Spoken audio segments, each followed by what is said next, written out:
You're welcome to Landslide Podcast. Hello, guys. Good morning.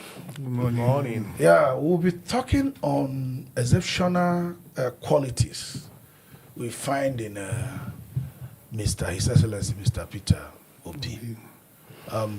We just got done with his birthday. Friends and foes, people from far and near, we're praising and even those that used to criticize him before, we're all talking about his exceptional qualities.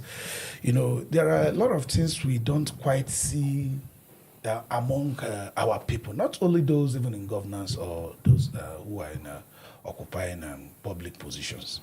The sacrifice of luxury, sacrifice of personal merriment for the benefit of other people who might need those resources. For example, we cited in the past where people wanted to build a house for him. We don't have the exact timeline, but 120 million naira as at that time is obviously not the same today. That could be, something not valuing less than 1.2 billion of today and all that, He said, instead of doing that for me, why not go and build classrooms with those? He cited that they went to Ekulobia, I think Agolo and another place, Abatete also. And he said the results are far-reaching. At some other points, they also plan to throw 20 million naira lavish party. 20 million naira today might not, sound very big, but at that time it was a lot. Massive. Yeah, he said no. They used it for the fact that one was used to buy 200 desktops and all that, and shared it among students, for their studies. It shows somebody that still understand, apart from the good use of public resources, even your own personal resources, you can also sacrifice your personal merriment for the benefit of others, particularly when we have poverty surrounding us and all that. Let me start with you, Philip. That exceptional quality, do we think is becoming so needed today at all levels of leadership? Not only for somebody who wants to be president. We want to see a local government chairman not going to throwing birthday parties simply because you are 50 years or 60 years or 70 years. Rather, channeling that money into education or things that might improve the life of others. Yes. Thank you for directing this question to me. Mr. Peter Obis as a person has shown to the world that he's a man that has a heart for the people. He does not think of himself alone. That is why he's able to show this quality you just, discuss or you just explain to the world. Yes, Obis said in his word that he has not stopped praying for this country, for the leader, especially the leadership of this country, to realize that first and foremost, you are in leadership to serve humanity and not self-serving. When you ask the question, is he for those who want to be president alone or local government chairman, even as far as councillor, even the personal assistant to these people, and they say the special assistant, they should know that God had given them that privilege to serve humanity and not self-serving. That's what Obis is trying to show to the world by his action and inaction. Yes, ordinarily people want to say, okay, this is politics. Let's do a birthday party that we can make a pronouncement, make a statement to the world that we are ready for 2027. But not to Peter Obis. Rather, he went to a quiet place, probably to pray, and after all the buha of the birthday, he came out to say that, look, this is my idea of my birthday celebration. That's right. I have done it this way before.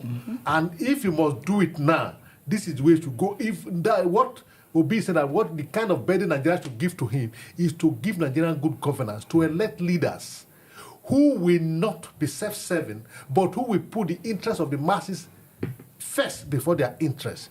It is watered down to the lowest level of governance.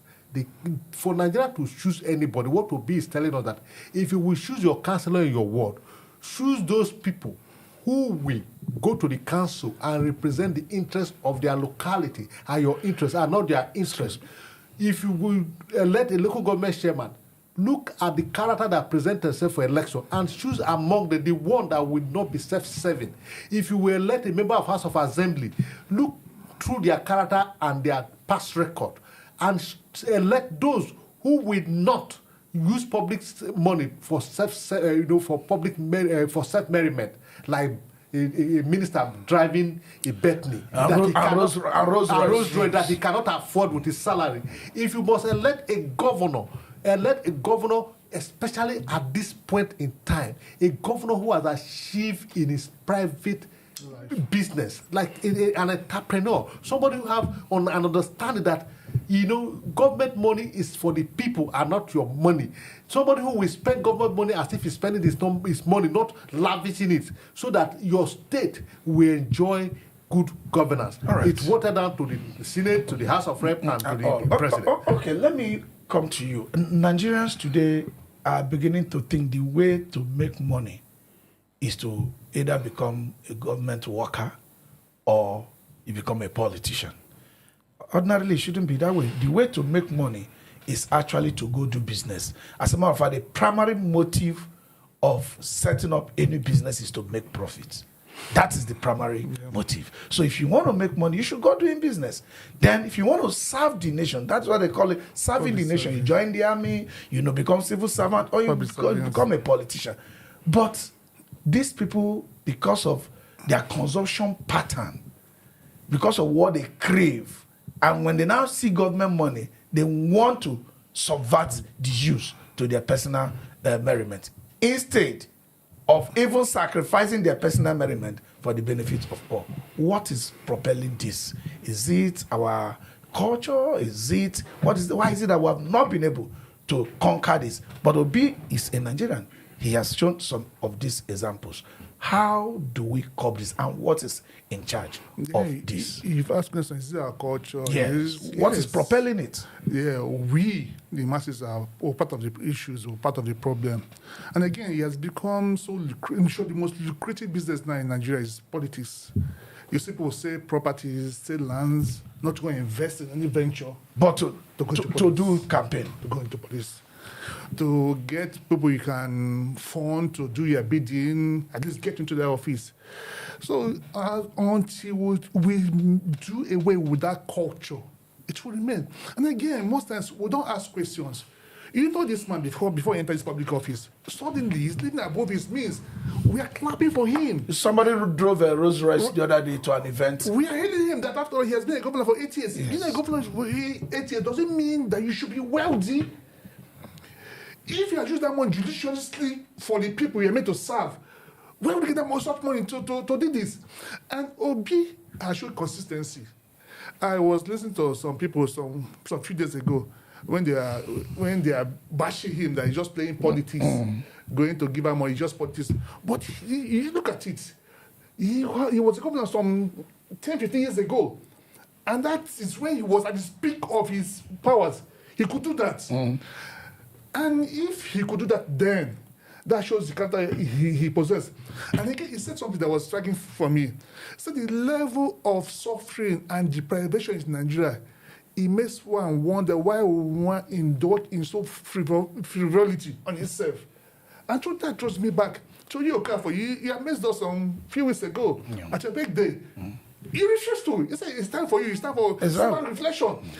Based on what is going on in Nigeria, we shouldn't be celebrating. We should be looking how to face this country. And some of us are going to understand why you did what you did, because that is what the country needs. There's a lot of suffering. These monies, as we said, could be channeled into education, health sector, bringing people out of poverty. We should have human sympathy. You can go into a government office, you vote about 40% of the state allocation into security votes, which nobody challenges, which nobody vets. That shows the kind of person you are. Governance, public service is for you to be servant to the people. It's not for you to loot their wealth. All right, let me come to Philip. Look at what Peter. There's nothing wrong in coming together to want to celebrate birthday for somebody or doing all that. Peter just mentioned it. My birthday happened to be last month, June. I did just about the same thing while people were planning surprises and all that for me. I went into my own closet and said, no, it's not all the time you make noise, because this nation is actually in pain. people are suffering and a lot of things are going on. That is not the time to throw champagne and do all that, except you are not sensitive to the plight of the people. But you find out that the people themselves were already even trying to contribute money for P2B in his own case, trying to, even build themselves before Obi now stopped it. So why are you contributing money? Why are you doing all that? You don't need to do that. Is it that there are people, their mentality of idolizing somebody that is up there is by the person being, being extravagant in spending, odogu, they'll be hailing you, be moving with 10 G-Wagons and things like that. What is it that is in our people of not minding? They prefer to starve themselves, go and give a car to a pastor that already have 10 cars, instead of helping their neighbor who is in it. What is it that is in us? We have to attack even the people. You see, because any leader is a representation of the people in some form. You see, we've said it here before, and we'll say it again, that the people are the reflection of the society. The leadership is the reflection of the society. Yeah. That's why we said on this table that we need one good head to turn this country around. Why do you think the culture is so prevalent today? Because it's the culture the leadership are giving to these people. Before that, it wasn't so. You will bear any weakness. You grew up in the 70s and the 80s. It wasn't so. Yeah. But it is the advent of this political era from 1998 did that the people in leadership come to throw flamboyant parties and all of that, and the people feel this is the culture. Especially in Delta State, there's one language that is so popular, Ose. It's not supposed to be so. Who is Ose? Anybody that has money is Ose. That is not how it should be. Ose is an elderly person who give advice by the definition, original definition of that definition. So, that's why we on this table are telling Nigeria that, look, we need to elect one good head, a good head that is at the helm of our affair. Because what do you think of the society? We are saying, why do you think society will not behave the way they are behaving? When a president will go and buy a yacht, what does he need it for? How many times does he travel on water? When a president will come and buy a new private jet, well, there no private presidential jet before he comes to office. When a government will come, we buy 160 SUV for members of Senate and House of Rep. What do you think the people will do? So that is why the Obi has put it before the masses that, look, when next you are electing your leadership, elect a man that has a good head. All right. So that the culture of abuse of public office, and there's one word for it, of squandering public wealth, will be do away with. Yes. Okay. In Nigeria, it appears that issues of wasteful spending, it doesn't have a limit. They will even finish a small project in some cases where they have even corrupted the system, either giving the project to their crony or somebody that will make a return to them or things like that. And they will still go and do commissioning and do a flamboyant party. As if the money is not the people's money. As if the people, if you take a kind of statistics and ask Nigerians, after completion of this road, would you want the government to spend another 50 million in commissioning? I can tell you that 98% of the participants in that research will say, no, it's needless. It's our money, it's our road. We know the department that did it. Then why are you spending a flamboyant party in commissioning it? For example, taking Abuja as a case, we don't see that in Abuja before. But just recently, we started seeing them putting canopy somewhere because you want to commission a road or something. Why is it that this flamboyance is showing off is now celebrated? This culture of wasteful spending, it's become alarming in this present government. You said something. The body language of number one determines. If his body language abhorred this, there'll be a stop. But why keep quiet? He encourages it. How can you, for crying out loud, a road built with public funds, you come and put a canopy, red carpet on the road, not even spending, inconvenience users of the road.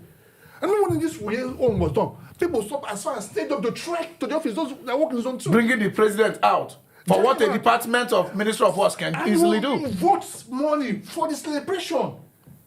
So this wastefulness in governance, let us stop. That's what Obi is saying.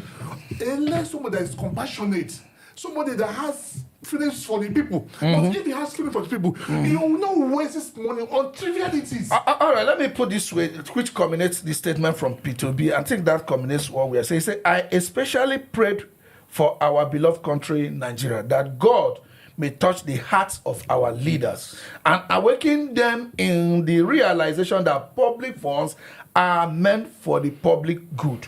May we all find strength and grace to keep striving for a more just, compassionate, and equitable society.